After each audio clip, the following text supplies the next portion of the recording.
बहुत बीमारी से ग्रसित है, बहुत बड़ी बड़ी बीमारियां हैं, रोग हैं, तकलीफ है। ये दो व्यक्ति जिसके औलाद नहीं है, कोई बीमारी से ग्रसित है, कोई बहुत बड़ी उलझनों में फंसा हुआ है, ये तीसरा। ऐसे व्यक्ति को जब शिव के मंदिर में जल चढ़ाने जाते हैं तो नंदी के सीधे कान में जल चढ़ाने से पहले अपने मन की बात नमः शिवाय, ओम नमः शिवाय, श्री शिवाय नमस्तुभ्यम कहकर अपने मन की बात नंदी के कान में कहकर फिर शिव जी को जल चढ़ाना चाहिए।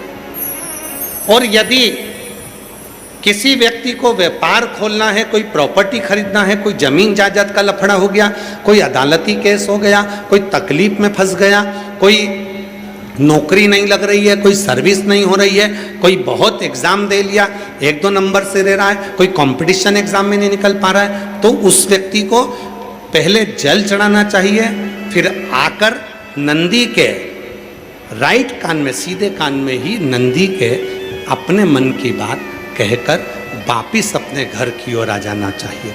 दोनों में अंतर है, दोनों में।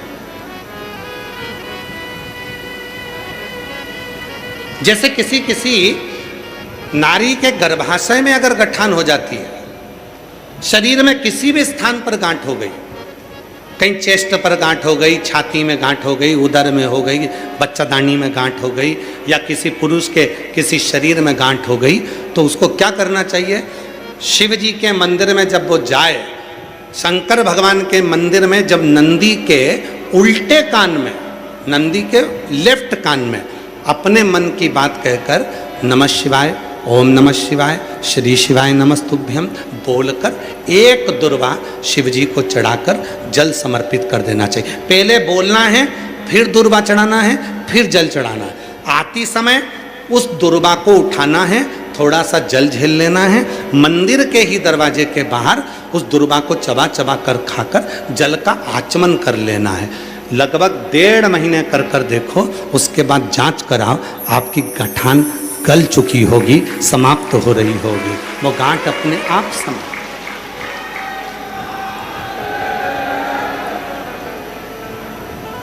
कई लोग कहते हैं गुरुजी नंदी और शिव में, नंदी उधर बैठा है, शिव जी का शिवलिंग इधर है, दोनों में ये समता का भाव क्या? महाराज, शिव जी के स्थापना के समय पर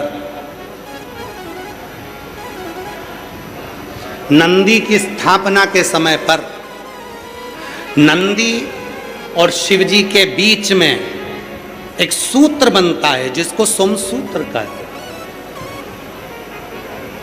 वो पत्थर में दब जाता है, उसको लोग ऊपर से टाइल्स पत्थर लगा देते हैं, एक तार जाता है। वो सूत्र नंदी के जो एक चरण है, आप लोग दर्शन करें ना नंदी का, अरे बोलो तो जम के, नंदी का एक चरण जो ऊपर उठा हुआ होता है, बाकी के चरण नंदी के सब नीचे की ओर जाते हैं, पर नंदी का जो एक चरण ऊपर की ओर उठा होता है, सोमसूत्र वहीं से शिवलिंग के पास तक जाता है। जब स्थापना होती है तब, अब वो सोमसूत्र जो गया है, जो ये सूत्र गया है नंदी के पांव के पास में से, जब हम नंदी को अपने मन का भाव कहते हैं तो नंदी का वो सोम सूत्र के माध्यम से वो शब्द शंकर के मूल केंद्र बिंदु पर चले जाता है और शिव जी हमारे दुख को मिटाना प्रारंभ कर देते हैं, हमारी तकलीफों को मिटाना प्रारंभ कर देते हैं। अरे बाबा, ये कोई नहीं चल रहा है, सब बंद कर दे।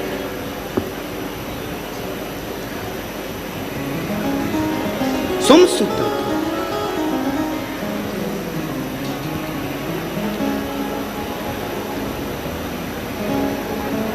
एक चरण नंदी का ऊपर उठा होता है, ऊपर उठा होता है, कितना सुंदर का है। कोई व्यक्ति व्यसन में डूबने लगा, अपना लड़का, अपना बेटा जिसको आप मदिरा के नशे में देखना नहीं चाहते हो, अपना बेटा, अपना बच्चा जिसको आप व्यसन में नहीं देखना चाहते हो और सूचना मिल रही है कि वो व्यसन कर रहा है, नशा कर रहा है, के परेशान हो गए, नशा मुक्ति केंद्र में छोड़कर आ गए, वो नशा छोड़ने को ही तैयार नहीं है।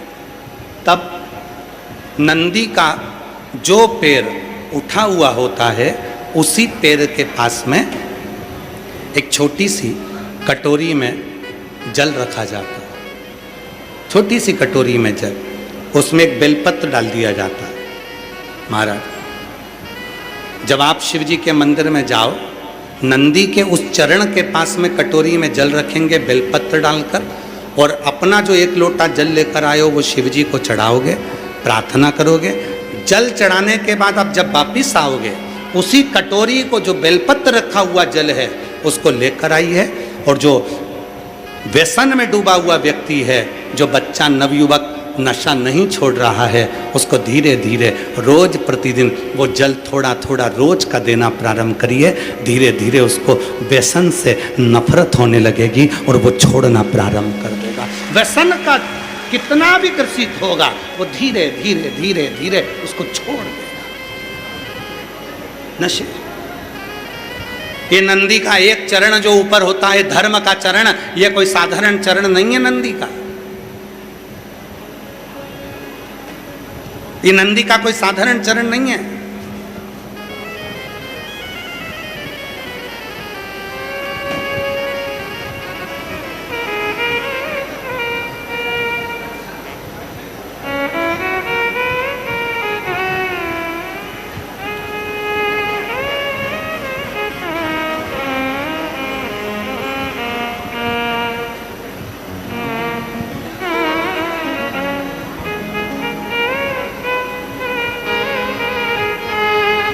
ये नंदी का जो चरण है, जिसका चरण ऊपर की हो रही है, साधारण चरण नहीं है।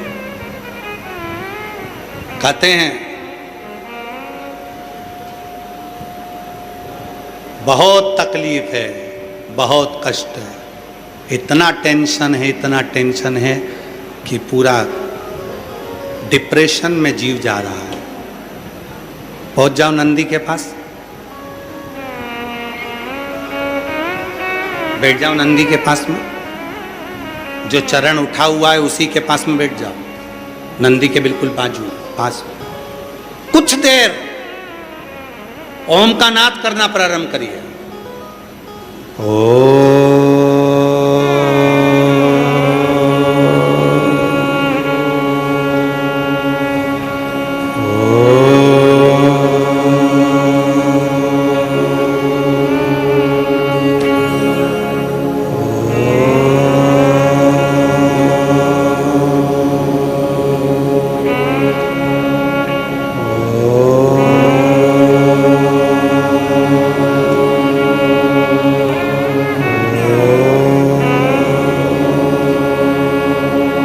जब हम नंदी के चरण के पास में बैठकर ओम का नाद करते हैं, अभी अभी आप 2 क्षण के लिए, अगर आपके आमने सामने से कोई नहीं जा रहा हो तो आप बड़े प्रेम से, बहुत भाव के साथ अपना सीधा चरण थोड़ा सा खड़ा करिए, जितने जमीन पर बैठे हैं वो 2 क्षण के लिए बस कर देखिए। 2 क्षण के लिए सीधा चरण आगे करो और 5 बार ओम का नाद कर देखिए। कमर दुख रही है, पीठ दुख रही है, सिर दुख रहा है, डिप्रेशन हो रहा है, टेंशन है, 5 बार ओम का उच्चारण करना है आपको। केवल चरण आप इस तरह से इसको चरण को रख लो, बस केवल इस चरण को खड़ा करो और साथ में ओम का लंबा नाद करेंगे, सब साथ में बोलेंगे। सबके मुख से शब्द निकलना चाहिए और अच्छा लंबा स्वर निकलना चाहिए, अच्छी आवाज निकलना चाहिए, एकदम गुप्त चुप रहकर नहीं, लंबा स्वर।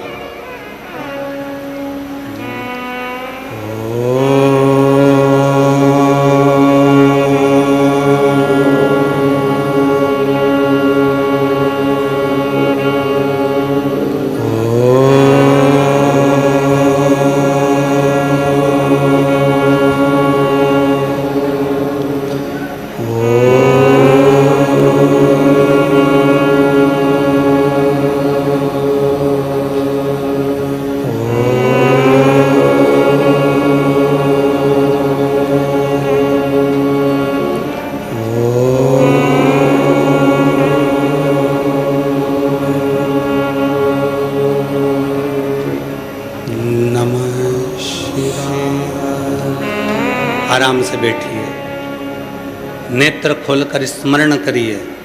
आपके जीवन का जो सुख होगा, आपको ऐसा महसूस होगा कि मैं एकदम हल्की हो गई, मेरे भीतर से कुछ निकल गया, जो मेरे भीतर का कुछ दर्द था, तकलीफ थी, वो समाप्त हो गई। नंदी का चरण, नंदी का चरण, सीधा चरण। कितनी भी टेंशन है, आप जाओ बैठो, कुछ क्षण उस नंदी के पास।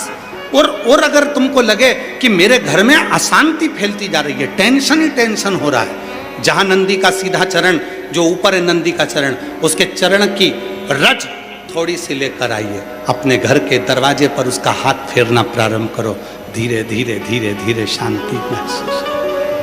नंदी और शिवलिंग के बीच में एक सोम सूत्र होता है, वो सूत्र बंधे होने से नंदी से करी गई प्रार्थना शिव क्षण भर में सुन लेते हैं और हमारे दुखों को समाप्त करना प्रारंभ।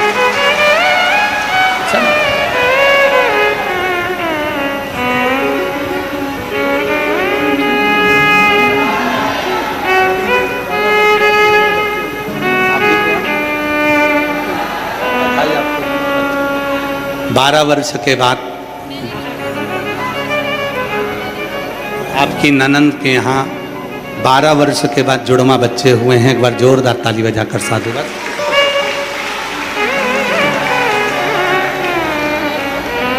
जो जैसी भावना लाया वो वैसा ही फल पाया, नहीं खाली उसे लौटाया, वो मन ही मन हर्षाया, और कर दिया माला माल काशी वाले ने, लुटा दिया भंडार काशी वाले ने। ओम का नाद नंदी के पास, और ये मत सोचना कि सीहोर वाले बाबा ने कहा। शिव महापुराण की कथा लेकर आओ गीता प्रेस गोरखपुर की, स्कंद पुराण लेकर आओ गीता प्रेस गोरखपुर का, नारद पुराण लेकर आओ गीता प्रेस गोरखपुर की, लिंग पुराण लेकर आओ, नर्मदा पुराण लेकर आओ।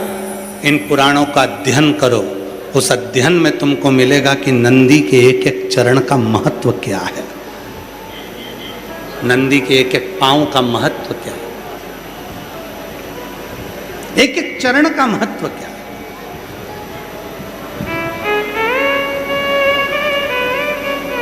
अभी सीहोर में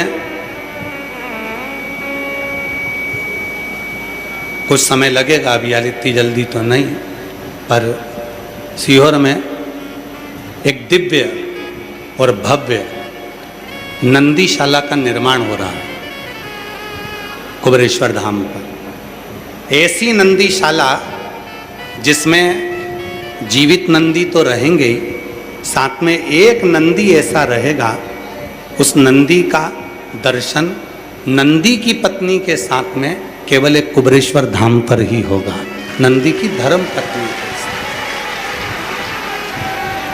वहाँ जीवित नंदी तो रहेंगे, जिन नंदियों को लोग छोड़ देते हैं, नंदियों को लोग छोड़ देते हैं और वो नंदी बाद में कोई कसाई पकड़ कर ले जाते हैं, काट देते हैं। उन नंदियों की सुरक्षा के लिए कुबेरेश्वर धाम पर एक बड़ी नंदीशाला का निर्माण कुछ दिन में, लगभग बहुत जल्दी आप लोग उसका दर्शन ऐसे ही टीवी पर एलईडीओं पर करेंगे, जिसमें दिव्य नंदीशाला का दर्शन आपको होगा और उसमें नंदियों के स्मरण, नंदियों की सेवा, और साथ में जो नंदी का उसमें मंदिर का दर्शन करोगे, नंदी का दर्शन करोगे, उसमें उनकी पत्नी का भी दर्शन। 12 ज्योतिर्लिंग में केवल एक ज्योतिर्लिंग है ओमकारेश्वर। धर्मेंद्र जी, 12 ज्योतिर्लिंग में केवल एक ज्योतिर्लिंग है ओमकारेश्वर, जिस ओमकारेश्वर में भगवान शंकर के ज्योतिर्लिंग के सामने जो नंदी है, वो नंदी अपनी धर्म पत्नी के साथ विराजमान है। पूरे 12 ज्योतिर्लिंग में केवल एक ज्योतिर्लिंग।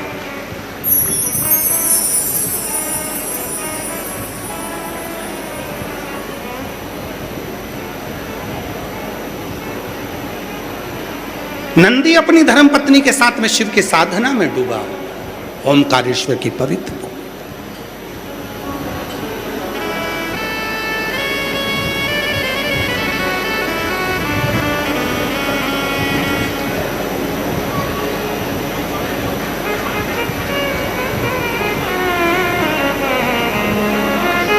दिव्य नंदीशाला।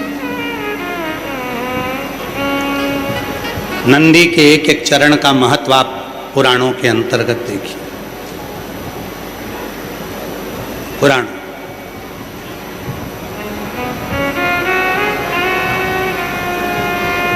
कई लोग कहते हैं गुरुजी कुबेरेश्वर धाम के मंदिर का इतना लेट उद्घाटन होता है, समय लग। एक एक चीज का निर्माण करवाना, एक एक चीज को स्थापित करना हंसी खेल नहीं है। भोजनशाला कुबेरेश्वर धाम की अभी कभी आप दर्शन करेंगे तो 25 से 50 हजार लोग रोज भोजन करते हैं सीहोर कुबेरेश्वर धाम की भोजनशाला। मैं आस्था चैनल वालों से भी निवेदन करूंगा आप उसका दर्शन जरूर कराएं। हजारों लोग सीहोर कुबेरेश्वर धाम की भोजनशाला में भोजन करते हैं। सुबह 10 बजे भोजन प्रारंभ होता है, शाम को 4 बजे बंद होता है, 3 से 4 के बीच में। 7 बजे फिर प्रारंभ होता है, 8-9 बजे बंद होता है। प्रतिदिन हजारों लोग भोजन करते हैं, लाइन से आते हैं, भोजन ग्रहण करते हैं। कुबेरेश्वर धाम की भोजनशाला निःशुल्क। कुबेरेश्वर धाम का एक दिव्य हॉस्पिटल बनाया है, भव्य हॉस्पिटल बनाया। उस हॉस्पिटल में चिकित्सा की व्यवस्था, वेंटिलेटर की व्यवस्था, ऑक्सीजन मशीन की व्यवस्था सारी सुचारू रूप से निःशुल्क चले, उसके लिए दिव्य हॉस्पिटल बनाया। उस हॉस्पिटल का निर्माण किया। अभी जो मुरली मनोहर मंदिर का निर्माण हुआ, उस मुरली मनोहर मंदिर में भगवान मुरली मनोहर सतयुग के रूप में शिव और पार्वती, त्रेता के रूप में सीताराम जी और द्वापर के रूप में भगवान कृष्ण और राधा मुरली मनोहर के मंदिर में निवास किए, विराजमान मुरली मनोहर। ऐसे दिव्य दिव्य स्वरूपों का स्वरूप। अभी एक तुमरू का कॉरिडोर का चल रहा है, पीछे एक बड़ा शेड बनाया गया जिसमें कावड़ यात्री आते हैं 1 महीने के लिए, उनको पानी में गीला होना ना पड़े। बारिश तेज होती है, हवा तेज चलती है तो पंडालों में तकलीफ होती है, तो लोहे का बड़ा शेड डाल दिया गया जिससे लाखों शिव भक्त उसमें आराम से बैठे। दिव्य गौशाला है कुबेरेश्वर धाम पर, सब निःशुल्क। हॉस्पिटल, भोजनशाला, चिकित्सा, कई हजारों बच्चे कुबेरेश्वर धाम पर शिक्षा ग्रहण कर रहे हैं, जिनके स्कूलों की फीस कुबेरेश्वर धाम जमा करता है। कई बच्चे विद्याध्ययन कर। अब जो क्रम है, कुबेरेश्वर धाम पर सोने वाले जितने भक्त आते हैं रात्रि को, जो कुबेरेश्वर धाम की भूमि पर सोते हैं, उनके लिए गद्दे, कम्बल सब निःशुल्क प्राप्त होता है, सब निःशुल्क, कोई शुल्क, दवाइयों का कोई शुल्क नहीं। ये सब प्रभु आपकी कृपा से सब काम हो रहा है। प्रभु आपकी कृपा से सब काम हो रहा है। करते हो भोले बाबा मेरा नाम हो रहा है। करते हो भोले बाबा मेरा नाम हो रहा है। प्रभु आपकी कृपा से सब काम हो रहा है। हरि आपकी कृपा से सब काम हो रहा है। तो नंदी का जो चरण उठा हुआ रहता है, फिर सावधानी से सुनना सारे बलिया वालों, बहुत, और जितने टीवी पर सुन रहे हैं, जितने आस्था चैनल पर सुन रहे हैं, जितने फेसबुक यूट्यूब पर सुन रहे हैं, सावधानी से श्रवण करिए। और जल्दी ही आप लोगों को सीहोर कुबेरेश्वर धाम पर नंदीशाला और नंदीशाला के भगवान नंदी और उनकी धर्म पत्नी के स्वरूप का भी दर्शन होगा, आप उसका दर्शन। तो जो चरण नंदी का मंदिर के अंदर उठा हुआ होता है, जो चरण उठा, वो शांति भी देता है, शीतलता भी देता, विद्वत्ता भी देता, सुख भी देता, जो चरण। कोई नशे में रहता है, कोई व्यसन में डूबा है, उसके लिए नंदी का सीधा, जो नंदी का चरण उठा हुआ है, उसके पास में रखा हुआ जल भी ऊर्जा प्रदान कर देता है, ऊर्जा। प्रैक्टिकल जरूर करना, कहीं सीहोर वाला महाराज झूठ बोल के तो नहीं चले गया, प्रैक्टिकल करना, बिगैर प्रैक्टिकल के काम नहीं चलता। ये जितने पत्र आते हैं, ये सारे पत्र प्रैक्टिकल के ही आते हैं। जिन्होंने प्रैक्टिकल करा उसको दिया, और प्रैक्टिकल कब सफल होता है? जब विश्वास हो, और अगर विश्वास नहीं है तो फिर तुम कितने भी प्रैक्टिकल कर लो, फिर उसका कोई फल नहीं। विश्वास हो, भरोसा हो, दृढ़ता हो, तब तो प्रैक्टिकल सफल हो। लोहार शिव जी के मंदिर में जाता है, अब टाइम नहीं लगाता है, अब तो नंदी के कानों में कुछ कहकर आ जाता है, नंदी के।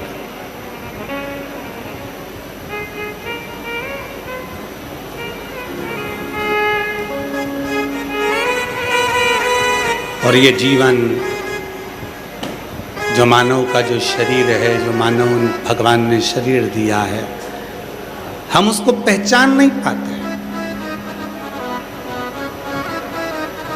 अपनी पूरी जिंदगी जब निकल जाती है, वो कहते हैं जीवन खत्म हुआ तो जीने का ढंग आया, जब शम्मा बुझ गई तब महफिल में रंग आया। ये जीवन की रीति हो जाती है।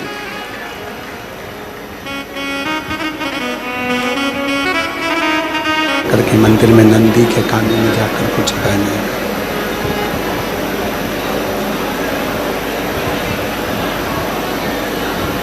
नंदी के कानों में जाकर कुछ कहने।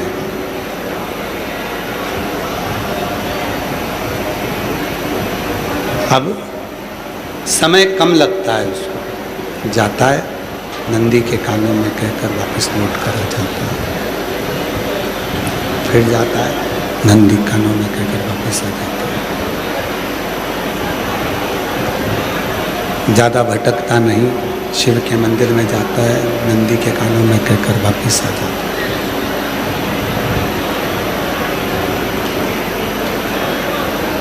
संत को मालूम पड़ा,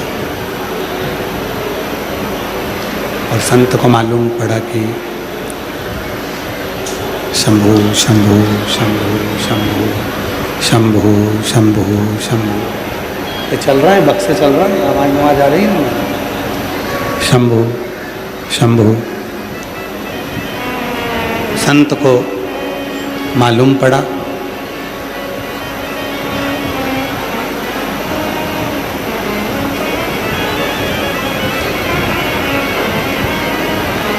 संत ने जाकर फिर कहा लोहार से,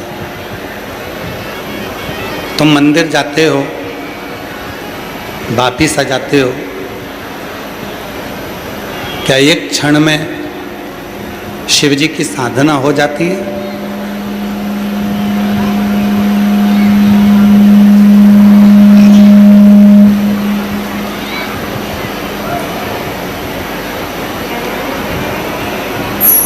क्या एक क्षण में भगवान शंकर की पूजन अर्चना हो जाती है?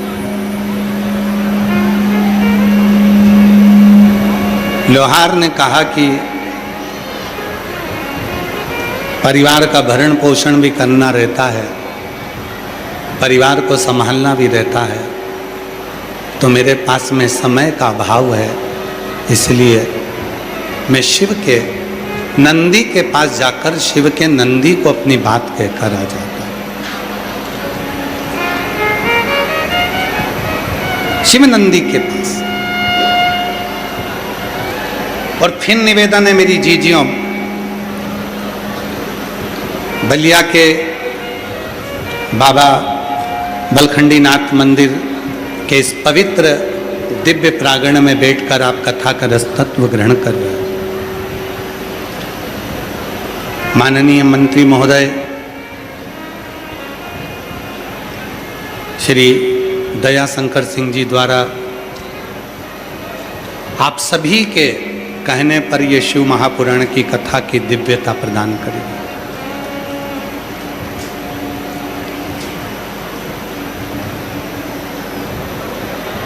नहीं है समय आपके पास में, मंदिर में बहुत ज़्यादा समय हमको नहीं दे पाते, कोई बात नहीं। शिव महापुराण की कथा कहती है आप बहुत ज़्यादा समय शिव को नहीं दे सकते, मत दीजिए। बहुत सारा वैभव नहीं दे सकते, मत दीजिए। बहुत सारा कुछ पदार्थ नहीं दे सकते, मत दीजिए। पर शिव कथा कहती है एक क्षण का यदि केवल नाम उच्चारण, एक क्षण का केवल मंत्र जाप, एक क्षण का केवल नाम स्मरण भी आप शिव को दोगे, उसमें भी मेरा शंकर तुम्हारा कल्याण कर देगा, मेरा शिव तुम्हारा। वो एक क्षण, बहुत सारा नहीं, थोड़ा।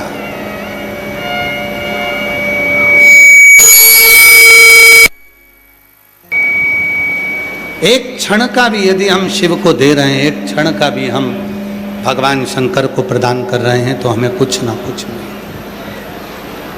आपको क्या लगता है कि यहाँ बैठकर कथा का रस तत्व ग्रहण कर रहे हैं? अरे बाहर की आवाज़ बढ़ा दो भाई, पब्लिक बाहर पीछे के चला, बढ़ाओ आवाज़ पीछे की। आपने जितना समय भगवान शिव को दिया, आपने जितना समय भोलेनाथ को, ओ गढ़दानी को, मेरे शंभू को दिया, वो समय आपका व्यर्थ नहीं जाए, वो समय आपका व्यर्थ नहीं जाना।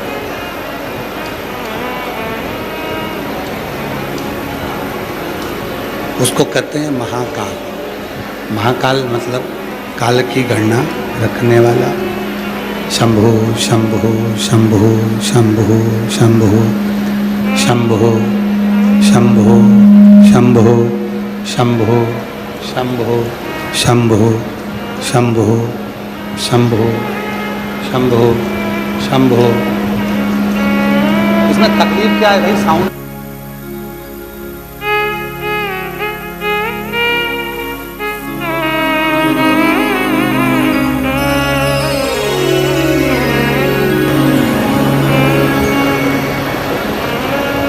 उसका नाम महाकाल है, उसको महाकाल कहते हैं। जिसके पास काल की गणना है, समय की गणना है।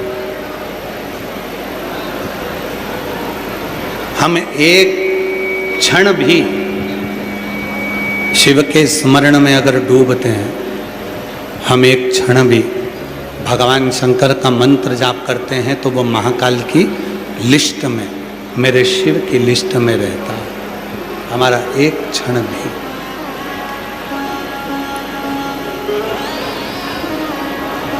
लोहार शिव के मंदिर जाता है, भगवान शंकर के मंदिर में, शिव के मंदिर में जाकर नंदी के कान में कहकर वापिस आ जाता है।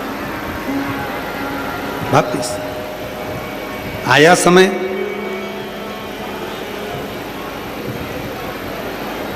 पूरे नगर में ऐसी जलवृष्टि हुई, ऐसी जलवृष्टि हुई कि पूरा नगर जल जल चारों तरफ भराने लगा, चारों तरफ जल ही जल भराने लगा। जब चारों तरफ जल होने लगा तब संत अपनी पूजन में बैठे, अपना झोपड़ा बह गया, संत अपने नगर से चले गए। पर वो लोहार जो चारों तरफ पानी ही पानी देखा तो दौड़कर नंदी के पास पहुंचा और नंदी के कानों में जाकर कहा, ए नंदी बाबा,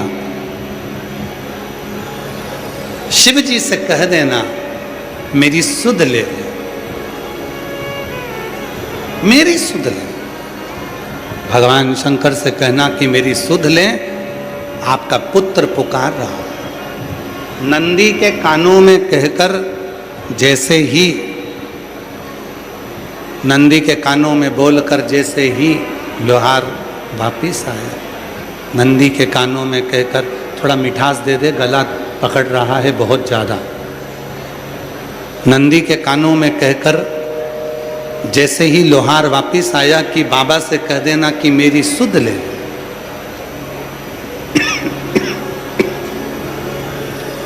मेरी सुध ले, बस इतना कहकर तो वो वापिस आया ही था। और उतनी देर में